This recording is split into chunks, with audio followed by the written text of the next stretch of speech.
Thank you, Julie. Salam alaikum. Good evening, ladies and gentlemen.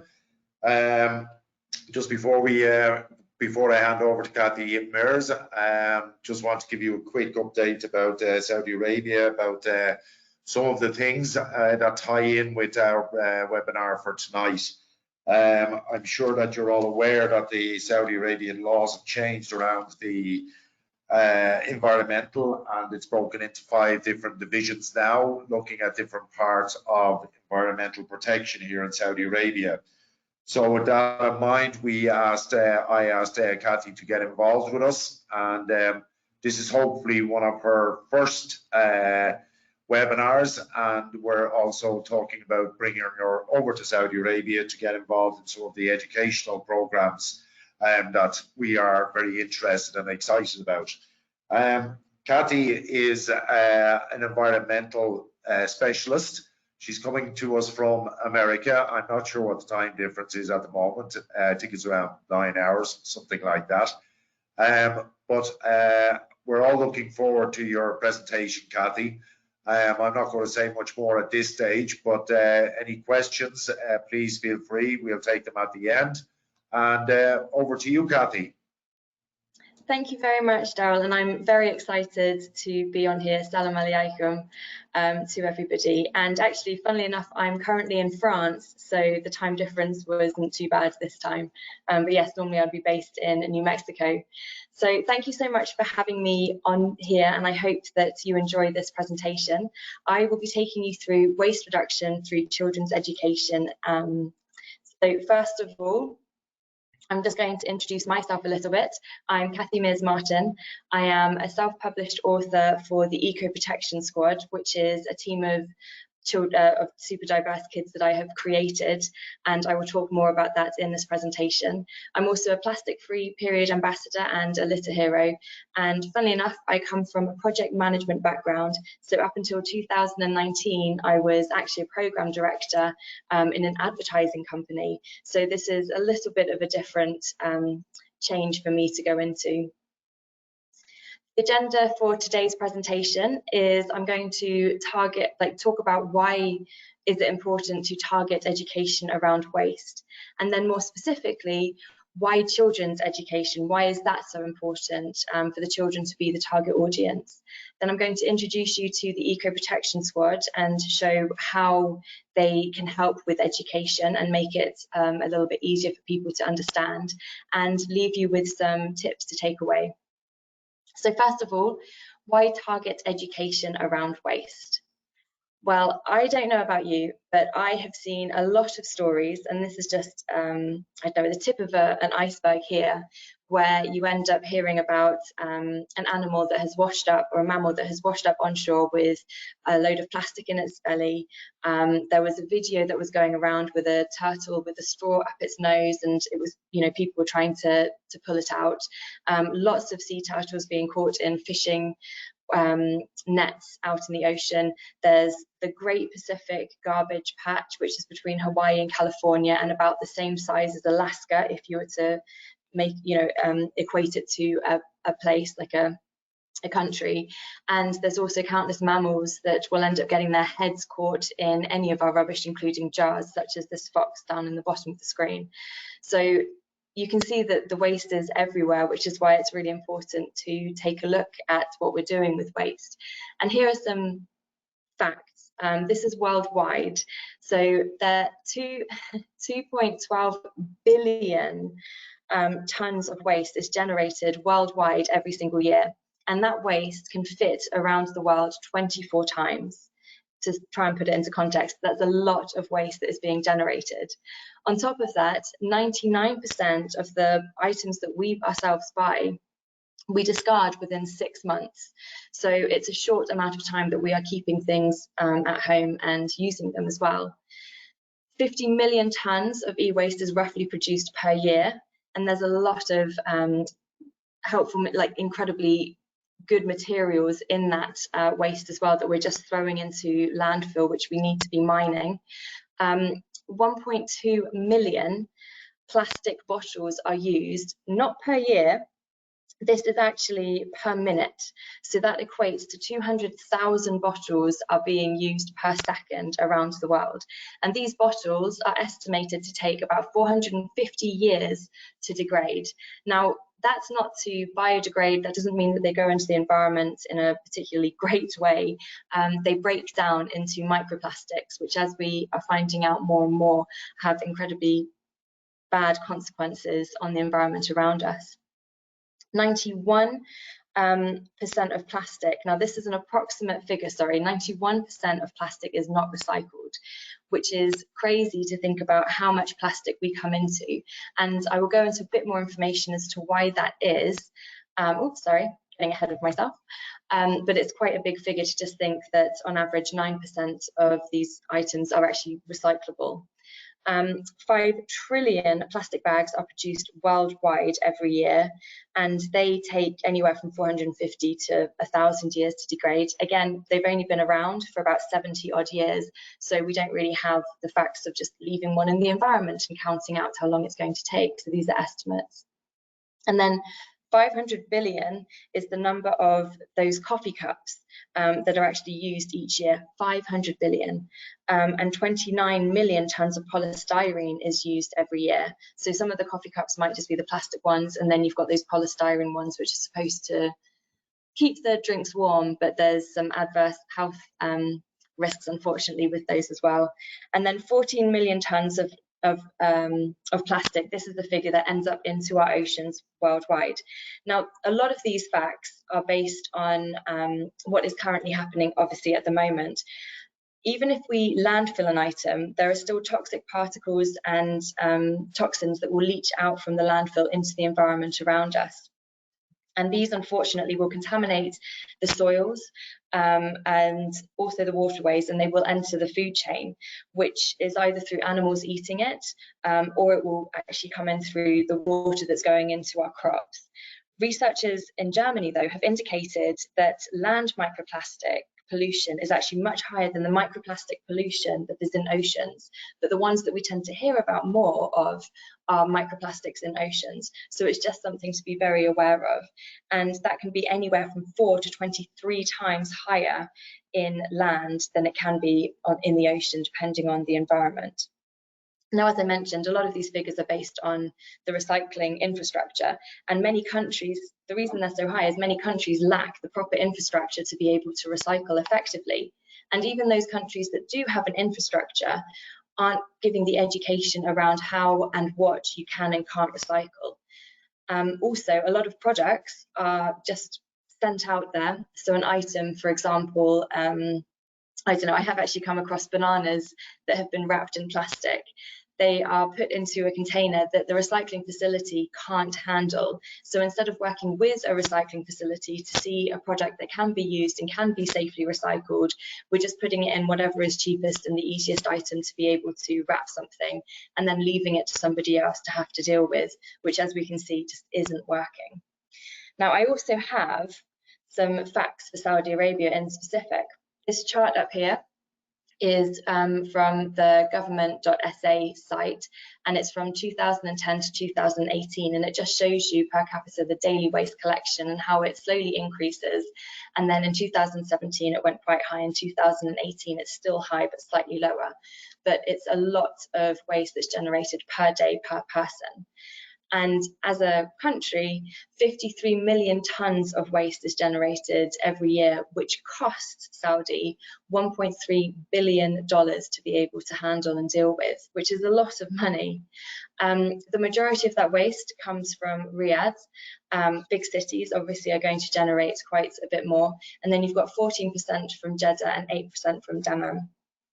I know that single-use and disposable products are heavily used in Saudi Arabia. For example, if you're going to the shopping centre or you're picking up some shopping, you'll be given plastic bags, and it might be that your items aren't just put in one plastic bag, they might be put in multiple plastic bags, which means you've bought 5 items and you've got at least 3 plastic bags to deal with. And you know, it's not up to you, or it shouldn't be up to you really, to have to manage what to do with that.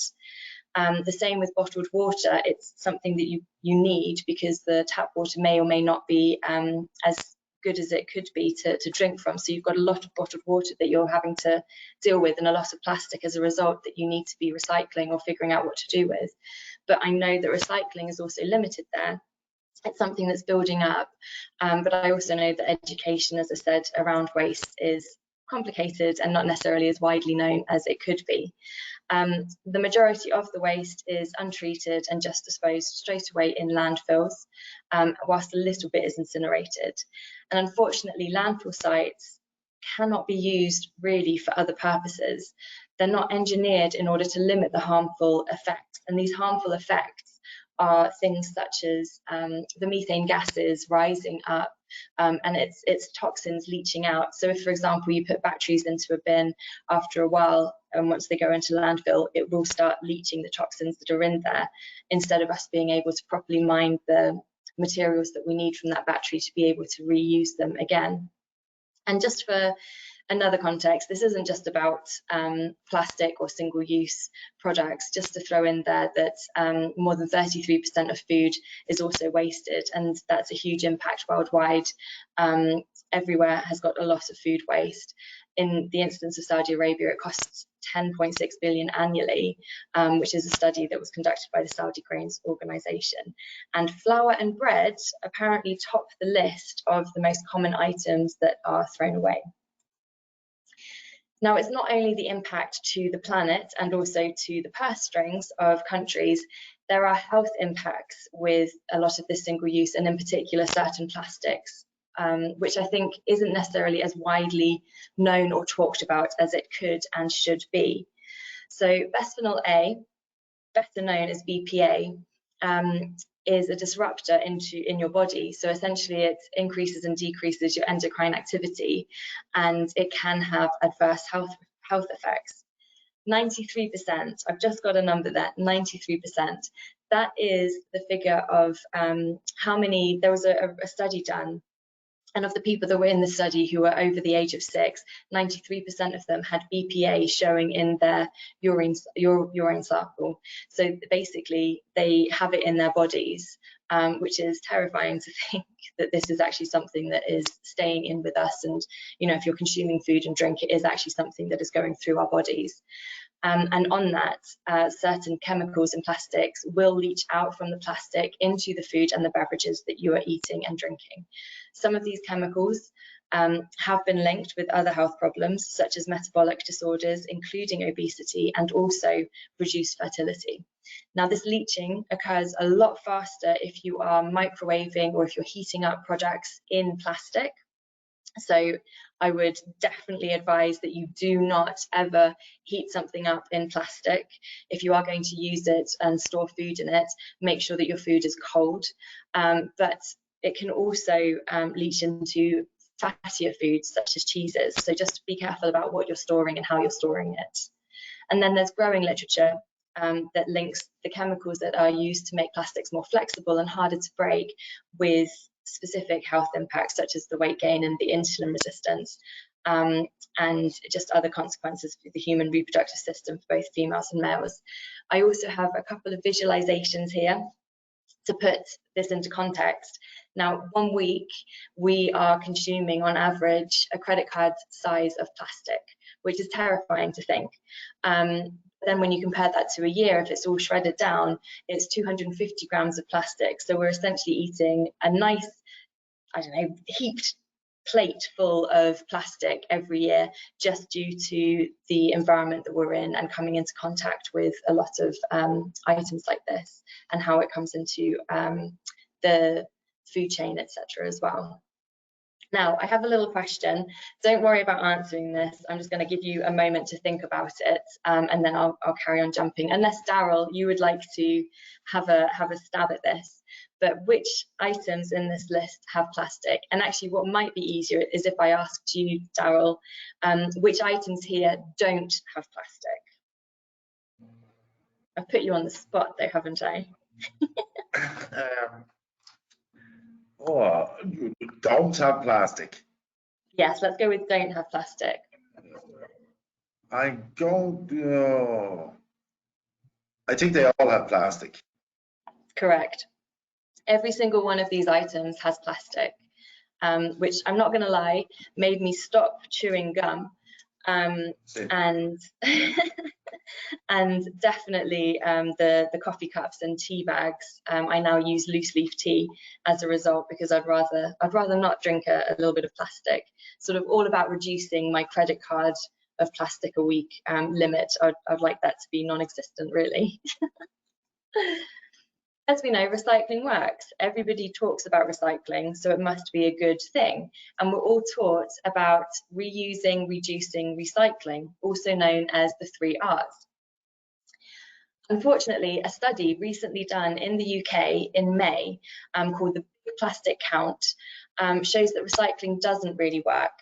100,000 households took part in this over 7 days in May, and the results show on average in the participating households that 66 pieces were thrown away of plastic per week.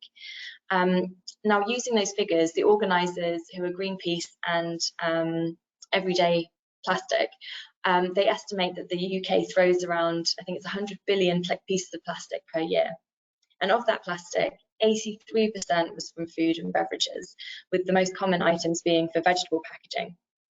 And the results therefore prove that recycling alone is not a solution for reducing how much plastic ends up in waste. Instead, what we need to be doing is turning it off from the source. So what a lot of people will say about that is to turn the tap off for single use and plastics in particular coming down through the food chain.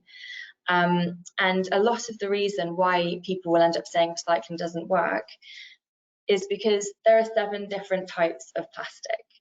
And unless you know exactly what your particular area does, you are going to get confused.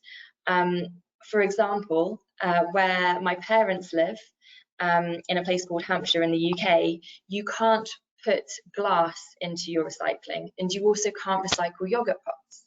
But in London, you can recycle yogurt pots and you can recycle glass just off your curbside, which means that if you've moved from place to place, it's a little bit confusing to know what you can and can't do. And that's not even including certain items, like you might have a hard plastic bottom with some fruit in it that has a filmy top on it. What will happen is that you'll need to remove the filmy top and wash out the hard plastic bottom and pop only the hard plastic bottom in the recycling. But it's even worse than that, because black plastic currently can't be recycled. And the reason behind that isn't because it's not possible to recycle, but it's that the machines themselves don't pick it up because it's on the conveyor belt and they just miss it.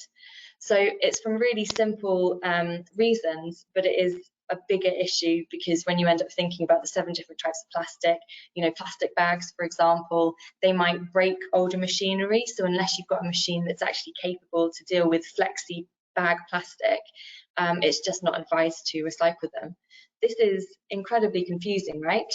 And then you've got items such as the Mobius loop, which is the 3 arrows in a triangle, which is used on many products to show that it is recyclable, which again, as I've just said, doesn't actually really mean anything, because it's all dependent upon the area that you yourself live in and what your council or your township has available.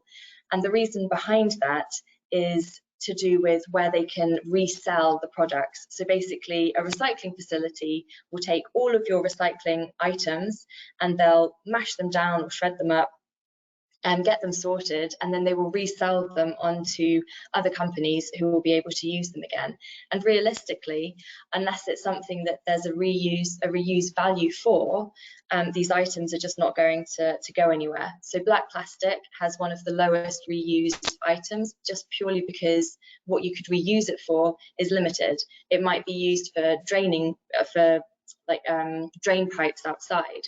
Whereas a water bottle plastic, which is clear, can get reused again for other water bottles. But you do need to have some virgin plastic also included in with that in order to keep the material to the same quality as it is before. So it's not particularly great. Now this would be a much easier way of showing some symbols if you end up having some additional items such as widely recycled with rinsing, lid on, lid off. But it's still incredibly confusing and it needs to be national. or it needs to be across the whole country, whichever country you're living in. The other thing that is confusing for people when it comes to recycling or just even thinking about sustainability is greenwashing, because a lot of people will end up saying that an item is recyclable. As I've said, that depends on where you live. An item is eco-friendly. I'm not necessarily sure that's what is accurate, and unfortunately it puts a lot of emphasis on you as a consumer to be able to determine what you should be doing with that packaging or that product afterwards.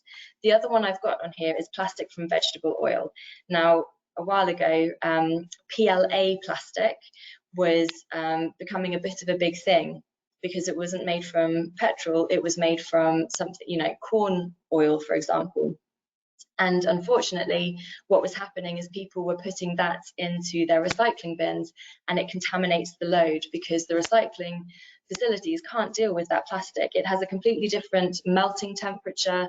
It's just not something that they would end up using. So again, that would end up leading to a contamination of a load.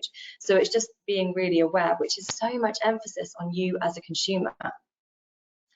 Really what we should be looking at is something called the waste hierarchy. So we should be looking at reducing our consumption and reducing the amount of packaging that is out there as a whole. And then as you go down, it's a upside down triangle, you end up with landfill as the final option for you. Sorry, I've got a fly flying around me, so that's not me just batting my face around there, so apologies for that. And it's in order. I personally would put composting a little bit higher, because food composting is incredibly important, but this is just the generic waste hierarchy that you can end up seeing. And then I'm not even going to touch on this, but this is something that would obviously impact recycling rates and everything else, where you're supposed to, what people should be doing for businesses is moving from a linear to a circular economy.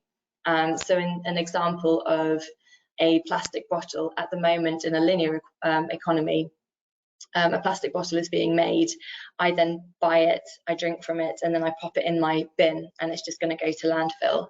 In a reuse economy, where they've got a recycling facility available that can handle that plastic, so the PET plastic, the clear plastic, I'm going to buy the product, I'm going to drink from it, I'm going to put it in a recycling bin, and it's then going to be reused back in production and used again. But it might only be reused a couple of times. So for plastic, it degrades with each use. And as I said earlier, you need to have a little bit more virgin plastic included in order to make it reusable. So a circular economy is where you have the raw materials coming in, it goes into production, it gets used, and it is recycled. And this comes down to the materials. And the example I can give to that is a t-shirt. There's a company that will take your old t-shirts back, they mash them down, stretch them out, reuse that material for new t-shirts. So they're generating limited to no waste, and they are basically creating a circular economy there. It's a lot, right?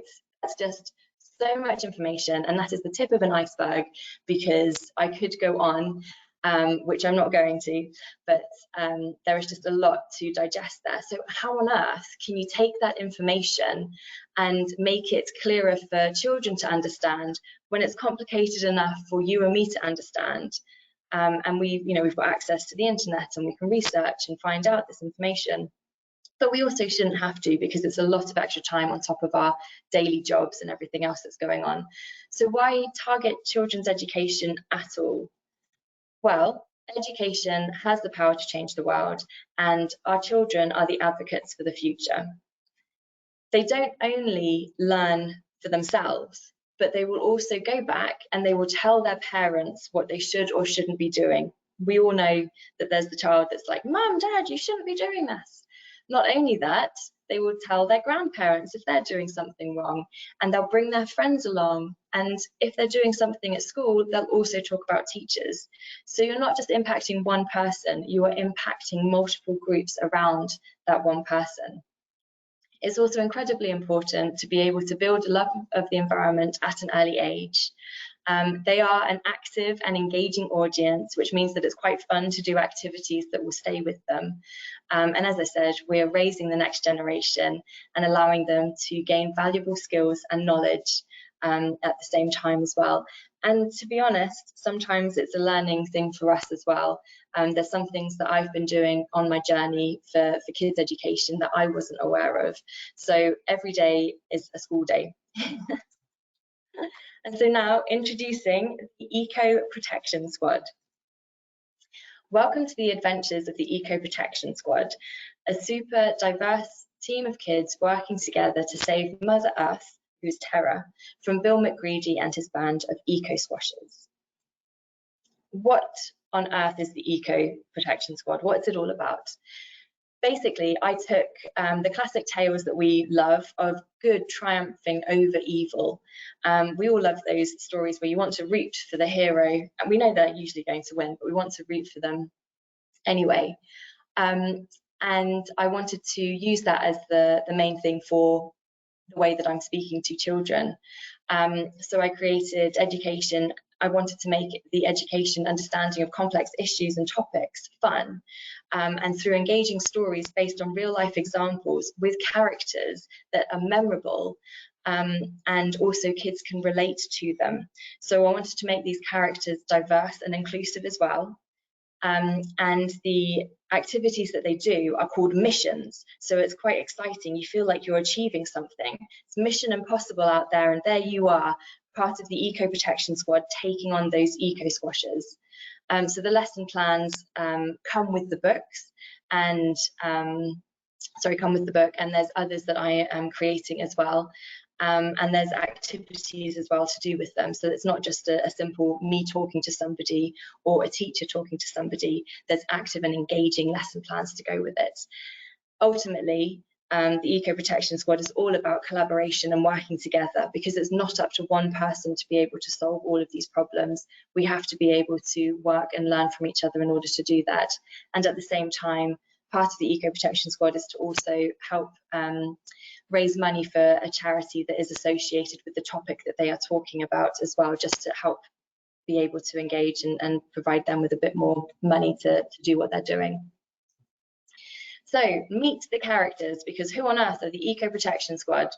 Well, at the moment, front and centre, you have got Danny Do-Gooder, who is kind of loosely based on my husband because he wears a cap and a checkered shirt, but don't tell him that. Then you've got Plastic Free Preval, who is the one with the litter picker and the wellies. And she is the litter picking queen of the team. So she's all about plastic free options. She is the one that would go on litter picks in the team, and actually her litter picker can change into a shield to protect the rest of the team. So she's a pretty badass character. Then you've got Reusable Ralph, who is the person in the yellow shirt, and he's educating all about items that you can reuse. You can see that he's got his reusable bottle with him. You've got Recycling Ramesh on the other side with the Mobius loop on his shirt, and he talks through all of the recycling options. And in the book itself, I've actually made it quite clear. There's a traffic light way of approaching recycling within the book, just to make it easy for kids to be able to look at and see, and Recycling Ramesh is where that comes from. And then the last character is Fun Fact Fiona. Now, she is the one that is incredibly knowledgeable. She has all of the facts that she can share with anybody. However, she can't really engage in any other way because her knowledge is her power. And that was a deliberate thing, because she could have had too much power if she was able to do everything. And really, at the end of the day, I want to make sure that there are lots of fun stories with all of the characters. And there are more characters to be revealed. It's not just these 5, there are more, because we tackle a variety of different issues, such as energy and water. And the eco squashers. You've got Bill McGreedy, who is that big wad of cash. He basically doesn't care about anything else. He wants to just have as much money in his pockets as possible. And the interesting thing about him is he is not a nice character, but he's also not even nice to the people on his team. So he's not very nice to Single Use Sally, who is the character in purple with these straws as her hair. And then you've got the toxic twins, Gabby Garbage and Larry Landfill, who just go around. The more rubbish that they find, the more rubbish that they eat, the bigger they get, the slimier they get, the stickier they get, which again is quite fun for kids with to be engaged.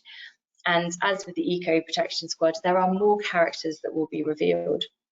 So how do these characters work with schools?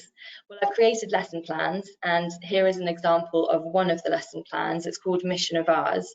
It's probably quite small on the screen, apologies, but it's also not the whole lesson plan, it's just a snapshot of it. And they're targeted, these lesson plans are targeted at primary school age, so anywhere from 4 to 11 years old. Younger kids have done it, but obviously they need a lot more input from parents or teachers to be able to do that. Now, these missions are also framed, sorry, these lesson plans are framed as missions, hence Mission of Ours, which is a mission about refusing, reducing, reusing and recycling. And they are also STEM level, so they focus on science, technology, English or maths, and they promote critical thinking as well for children to be able to use a scenario, connect with it and take it out into the real world. And hopefully, as I say, they will be teaching parents and grandparents what we should or shouldn't do. So with these lesson plans, for example, on the Mission of Ours, a big part of this one is about science. So it's understanding the impact of materials in our environment and the critical thinking. But with all of the missions, there are other ways that I've added onto it. So it might be that on this one, you also need to write a letter to a prime minister or somebody in a position of power, or even just your teacher, to be able, who is in a position of power, sorry, still in a position of power, to be able to say that we should be changing certain things around our recycling infrastructure and how we need to approach that in a school or at home. Sorry. This is some feedback just to show you that teaching children does work and it has an immediate impact. So this lovely lady called Gemma, her son Theo, they go litter picking very regularly anyway, but they love the book and they now use quotes from it when they're out and about litter picking. And if they visit a new environment that's messy, they mention the eco squashers have to have been around that area. Then we've got Richard, who said that he loved the book, and after reading it, he and his 2 girls went on a book-inspired litter pick. So read the book, saw that it was all about litter picking and decided they were going to go out and defeat those eco squashers pretty much immediately. And then there was another one in the middle. These are just a couple, like 3 of the bits of feedback that I've had so far, which is incredible. We got the Eco Protection Squad. My kids loved it, and we're now rereading it. And my 6-year-old says, "Uh-oh, eco squashers every time we see litter," which unfortunately in London, as in many cities, is quite a lot of the time. So it's all over the place. There is another person who gave me feedback that from doing one of the missions, which was focused on recycling at home, her child would actually go through their recycling bin and take out the bits that actually aren't supposed to be recycled there and tell the parents off. You can't recycle that, you have to do something different. This is all we can recycle. So it's incredible to hear that it has such an impact at home as well as with these children. This is just obviously a snapshot of kids who are thankfully happy about reading the book. What I thought I would do is, I am coming to the end, which I hope you're happy about, Julie, is some tips to leave you with some for personal, so at home, some tips that you can end up doing. One of the ones that I would recommend is to run your own household plastic and recycling waste count, and also your own landfill bin waste count. See what common items you are constantly discarding and throwing away. See if there's a better way to get rid of them, and also see if there's an alternate option that you have.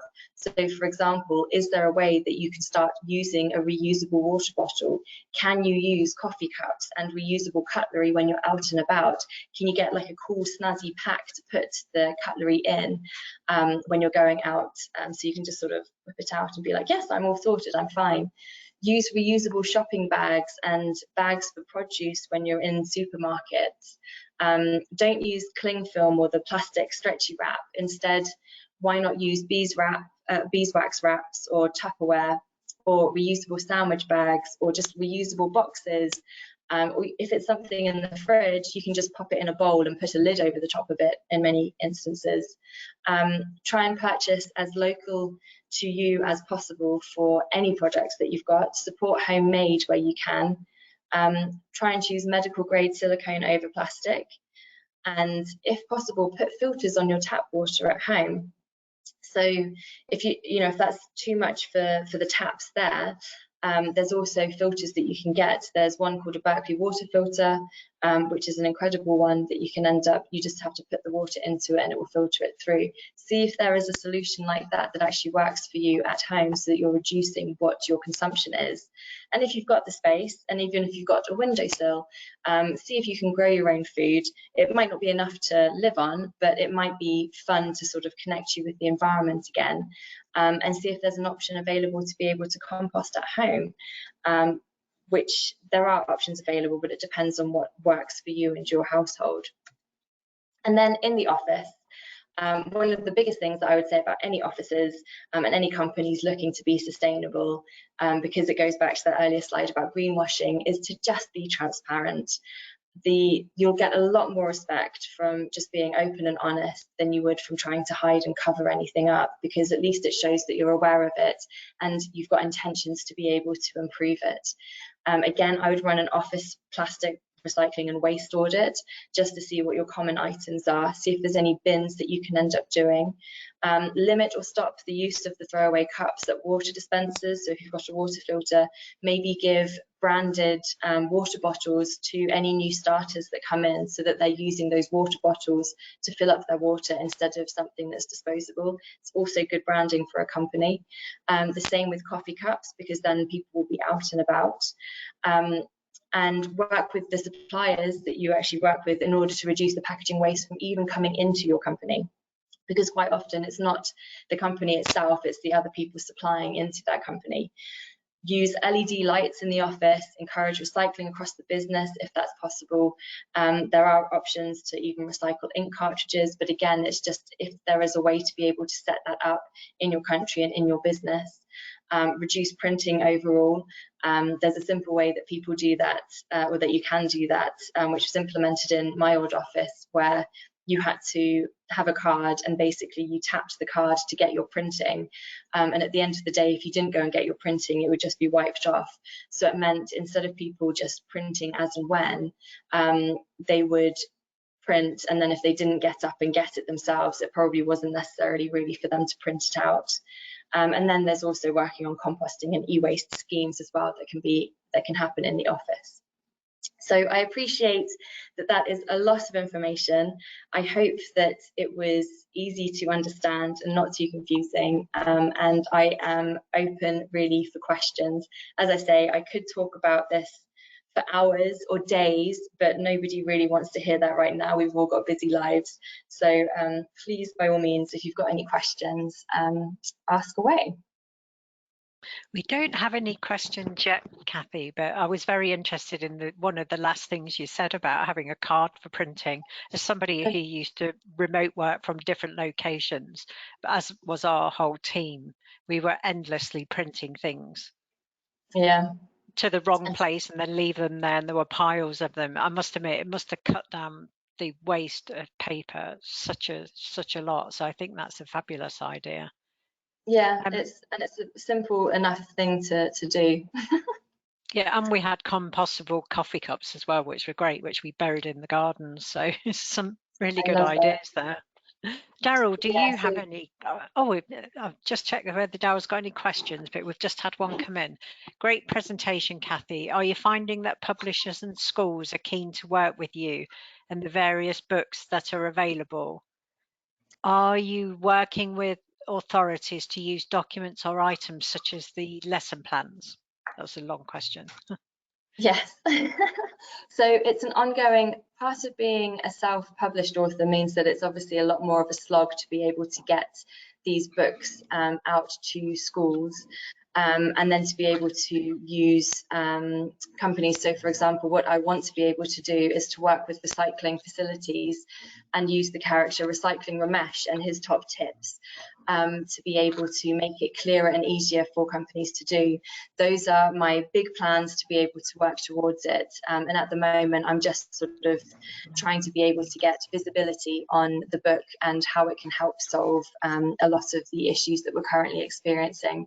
So there's a couple of schools that I work with that have used the lesson plans that, I mean, obviously I'm going to be biased, but they said they loved them, which is amazing. And my aim is to be able to expand my reach of schools that I'm working with. In the UK, I work with, or I'm connected with, a litter picking company. So I can also run missions in the UK where people can take part and they can win a litter pick. And I'm going to be organising one with a few more companies soon for like a school pack, so to get schools as a whole to take part in order to win a book for a class, a set of books for the class to be able to use, litter pickers, and also some other items that go with that. So it's all an ongoing build at the moment. I hope that answered your question. Thank you for that question from Tony, and thanks for answering it so well. We've got one more question here. Can you please share an idea to run a plastic-free campaign for the construction industry? In order to fully understand that, I'd have to know where your points of plastic would come into it, because is it just a case that it's the company itself, so the workers that are coming into the environment, or is it the products that you yourself are using when you are constructing items? Because those would be slightly different, obviously, to how it's approached, and it would be to look into what you can and can't, what options you actually have available to be able to do it. So, for example, if it's in the office, you can end up doing a weekly, there's a thing called Plastic Free July, and you can end up setting incentives to get people to take part in a weekly activity, and it might be as simple as using your reusable coffee when out and about, take a picture of it and send it to a particular person, and then they will pick somebody at random, or there's a certain criteria that you need to pick a winner, and that person will win something each week. And that's just to be able to get the employees engaged in it. If it's something that's the bigger thing, such as talking to suppliers and working out where the plastic is in your supply chain, then that's something that I wouldn't be able to do off the top of my head, because I wouldn't quite know where the pinpoints are. So I'd have to do some diving with you. Thank you for that. That was a difficult one. I don't have any more questions. Daryl, do you have any questions for Kathy? I have a couple of things. Thank you very much, Kathy. That was very informative, very, very interesting. Some of your statistics, very, very frightening, actually. 200,000 per second. That really is incredible what we're doing to our beautiful earth. And the question that came into you there was actually one of my people, and I agree with you. There's the waste generated on the construction site is different, but we need to start somewhere. And one of the campaigns I started, and Albawani is active in it, is we banned the use of red and white safety tape. And when we started the program, it was because red and white tape wasn't being utilized the way it should be. But after some more studying, we, as you said as well, Kathy, it takes 450 years to ban that plastic. So that's another reason why we banned the use of red and white tape. And it was just a small idea, but it has grown and it has developed us into we're looking at other ways of making the site a bit safer and not using these cheaper methods or these unsafe methods. The 91% is not recycled. What did you mean by that, Kathy? I just wrote the note here. You said in your opening slide, 91% of all product used is not recycled. Of all, then that's specific to plastic, and it's because as I mentioned, you've got 7 different types of plastic. And so what happens is there's a term called wish cycling. There's multiple reasons why. One reason is wish cycling, which is where people who think that they know about what they can and can't recycle in their area are putting in items that actually they can't recycle. And as a facility, if a recycling facility gets a load of recyclables and the contamination is too high, what they end up having to do is to divert that waste instead to either landfill or to be incinerated. So it ends up being just as impactful as people who don't recycle. And there are a lot of people that don't recycle and they just put the items into their bin. And as I say, a lot of that is also just due to confusion of what you can and can't recycle. The other part of that is the packaging itself just doesn't work in line with what the recycling facilities themselves can take and can recycle. So sometimes an item might be packaged in a very cheap outside packaging item. So let's say an item could be recycled in that in stretchy plastic. The recycling facility itself can't take that plastic to be recycled. Instead, what it could have been put in was just the hard clear plastic, which would have been accepted. So instead, what's happened is, you know, the end of chain hasn't been considered when people are, or companies are, creating items to sell. So they're just trying to sell it as quickly as possible. A great example actually would be if you end up ordering clothes online, quite often they come in this weird plastic lining type packaging that's non-recyclable. So instead of thinking that there could be something that could either be home compostable or is made of like a cardboard or a paper material that is more widely recycled, they're just putting it in a very cheap option which just isn't recyclable for the consumer at home. Okay, and one other question there. We were talking about, are you there? Yes, I'm here. Oh, okay, we just lost your, oh, there you are. Just, yeah, the landfill sites, Saudi Arabia, we've a lot of landfill sites, a lot of illegal dumping or fly tipping, as it might be called. Has anybody been doing any studies on the radon gas that's generated from these landfill sites?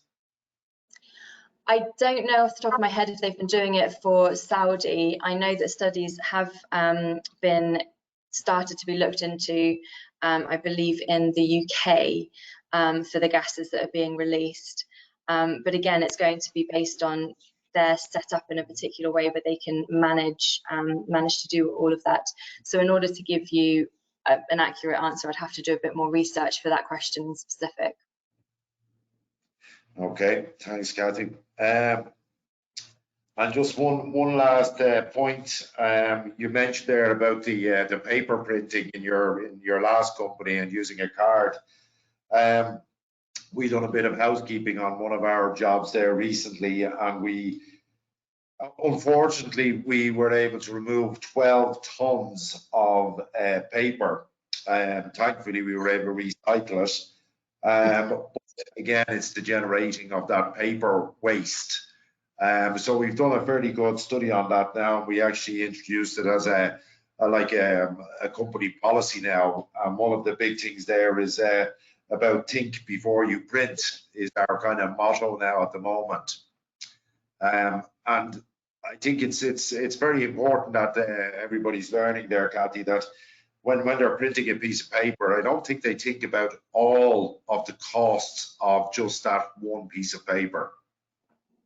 No, I think it's understanding the life cycle of a product, and a lot of that is the same for any product that we deal with. So paper is a really good example, because we've not considered, you know, the fact that at one point it was a tree, the energy used in order to make it to just that one piece of paper that we're using, and then the energy used as well to have to take that piece of paper once it's been used to be recycled and put back into the system, is quite a lot. And I think if we were made more aware of these facts and figures, we might sort of have a couple more moments to pause before we did something. But that is an insanely huge amount of waste that you uncovered, and well done for setting up the think before you print. Hopefully that's had a huge impact. Well, it's only you, but we have to try something, and we have to do something for everybody. My last point here, that's the book there, ladies and gentlemen.